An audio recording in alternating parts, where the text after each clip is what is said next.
안녕하십니까. 2023년 11월 17일 금요일입니다. 코패스 동반자 채널에서 오늘은 미 해군 한국 조선소 방공 능력 없어 미 함정 정비 일본 인도로 결정, 이런 주제로 말씀을 드리기로 하겠습니다. 오늘 이 게시글을 올리고 많은 댓글을 보면서 여러 생각을 해봤었습니다. 저는 이 보도를 보면서 맨 처음에 무슨 생각을 했나 하면은 캐나다 잠수함 수주 사건을 지금 걱정했었습니다. 그만큼 이번 미 해군의 한국 조선소의 방공 능력이 없다는 지적은 중대한 겁니다. 그동안 한국에서 군함을 발주해간 나라들이 동남아시아들 국가가 대부분입니다. 영국과 뉴질랜드가 군수 보급함을 건조해간 적은 있습니다. 그렇지만 어느 나라도 한국에 조선소의 방공 능력에 문제가 있다, 이런 지적을 했던 나라는 없었습니다. 미국은 한국의 함정 건조를 하는 게 아니라 미 해군 함정의 정비를 의뢰하는 겁니다. 그런데도 바로 이런 지적을 하고 나왔습니다. 그리고 우리나라의 어떤 군사 전문가들도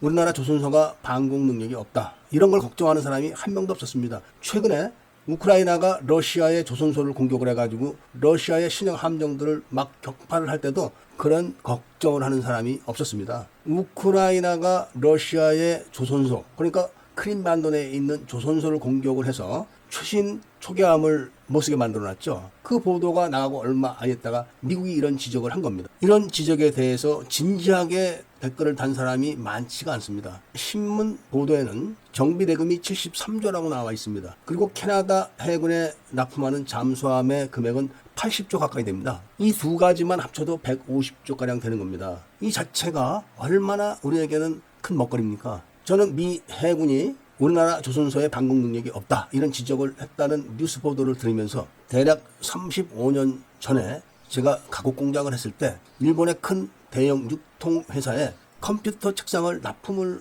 오래 한 적이 있었습니다. 그때 건품을 하는데 일본에서 직접 온 건품 담당자가 컴퓨터 책상들을 일렬로 놓여져 있는 것을 쭉 보더니 바로 다 뒤집더라고요. 그러더니 컴퓨터 책상 바퀴를 다 빼가지고 그 깊이를 다 재는 겁니다. 그 깊이가 밀리미터의 오차들이 다 있었습니다. 밀리미터의 오차가 있다고 하더라도 바퀴가 땅에 닿는 책상 높이에는 변화가 없는 겁니다. 그럼에도 불구하고 퇴짜를 놨습니다. 저는 그런 일본 검수관의 태도에 깊은 감명을 받고 수긍을 하고 인정을 하고 그 부분에 대해서 수정을 약속했고, 다시 다음 주에 일본 검수관이 와서 바퀴 깊이도 다 잰 다음에 다시 전부 점검을 해갖고 합격을 줬습니다. 35년 전에는 현대 리바트나 퍼시스 이런 데도 일본에 납품할 생각을 못했던 그런 시절입니다. 바로 그게 정신 자세라는 겁니다. 지금 미 해군 감독관이 한국 조선소의 방공 능력이 없다, 이런 지적을 당했는데, 그럼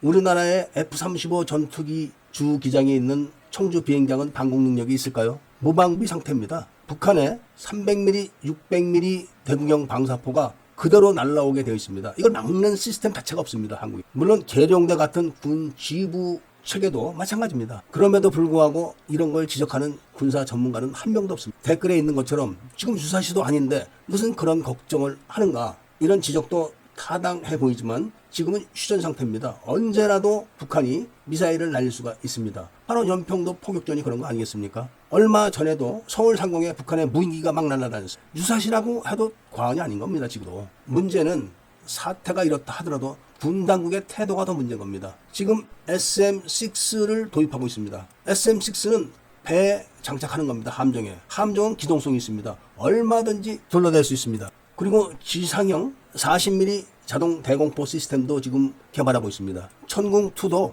오다만 주면은 언제든지 양산할 수가 있습니다. 그리고 많은 분들이 잘 아는 CBS2도 지금 개발이 거의 끝나가고 있다고 합니다. 말로 하는 건데 조선소가 부산 같은 작전 항구가 아니니까 방공망을 제공할 수 없다, 꼭 이렇게 얘기를 해야 됩니까? 미 해군이 그런 지적을 하면 우리도 지금 이런 걸 개발하고 있고 이런 계획을 갖고 있다, 말로 하는 거니까 얼마든지 할 수 있는 겁니다. 미 해군이 일본에다가 이런 이야기를 전달하게 되면은 일본은 곧 캐나다에다 전달할 겁니다. 미 해군이 그러는데 어쩌고 저쩌고 보태기 좀 해가지고 결국 니네 한국서 잠수함 건조했다가 큰일 난다, 일본 사람 주특기처럼 이런 이간질을 해가지고 한국에서 잠수함을 만들지 못하게 하는 영업 활동을 할 겁니다. 만약에 캐나다 해군이 우리나라에다가 니네 조선소의 방공 능력이 없다면서 우리 잠수함 발주하면 어떻게 할래? 이렇게 물어봤을 때 뭐라고 답변하겠습니까? 아, 전쟁 안 나요. 걱정하지 마세요. 이렇게 하겠습니까? 이미 크림반도에 있는 러시아 조선소가 우크라이나의 공격을 받아서 박살나는 걸 보고 하는 이야기인데